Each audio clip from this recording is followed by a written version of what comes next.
Welcome to the fourth part of Under the Microscope series. Today's topic of discussion is type of granulomas and type of giant cells. First, let us look at the histology of a granuloma. So, in a typical granuloma, you have central caseous necrosis surrounded by epithelioid cells surrounded by lymphocyte collar. You also have giant cells which are formed by the fusion of epithelial cells. So, first we'll look at the type of giant cells seen in various granulomas. You have Langerhans giant cells, foreign body giant cells, Totten cells, Warthin-Finkeldy cell.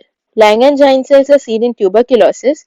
They can be identified by the presence of horseshoe-shaped arrangement of the nucleus. So if this is the giant cell, you can see the nucleus, they are arranged in a horseshoe-shaped pattern. And in the periphery, you can see the lymphocytes arranged forming the lymphocytic collar. Moving ahead to foreign body giant cell.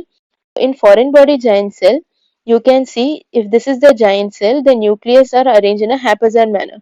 So, foreign body giant cell is seen in case of contact to talc or in place of suture material. Next is Totten cells. Totten cells are seen in xanthoma. If this is the giant cell and these are the nuclei, you can see the arrangement of fat around the nucleus of the cell. So that is seen in xanthoma called as Totten cells. Next is Warthin-Finkeldy cell seen in case of measles. In Warthin-Finkeldy giant cells, you can see the presence of eosinophilic inclusion body inside the nucleus of the cells in case of Warthin-Finkeldy cell seen in measles. Moving ahead, first we'll next look at the type of granulomas. So various types of granulomas are caseating, non-caseating, naked granuloma, stellate granuloma, Dirk's granuloma, and donor granuloma. So caseating granuloma, as we all know, is seen in tuberculosis. It is also seen in histoplasmosis and syphilis. So in caseating granuloma, you see central caseous necrosis surrounded by epithelioid cells, which are then surrounded by lymphocytic collar, and you will see giant cells which are called as Langerhans giant cells. So coming to non-caseating granuloma, you can compare caseating and non-caseating granuloma. All the components of caseating granuloma are present in non-caseating except the presence of central caseous necrosis. Here you have all the epithelioid cells and the peripheral lymphocytic collar, but there is absence of central caseous necrosis. Non-caseating granuloma is seen in sarcoidosis, Crohn's disease, and Hodgkin's lymphoma.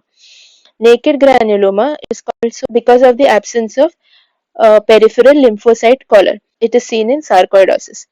Next is stellate granuloma. It is also because of the shape of the granuloma. It is star shaped. Stellate granuloma is seen in cat scratch disease. Moving ahead is Dirk's granuloma seen in Plasmodium falciparum, the wall of the blood vessel inside which you can see granuloma. Next is donor granuloma seen in Q fever.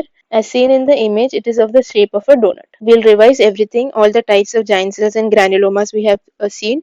So, giant cells, you have Langerhans type of giant cell in which the nucleus is arranged in a horseshoe pattern seen in tuberculosis.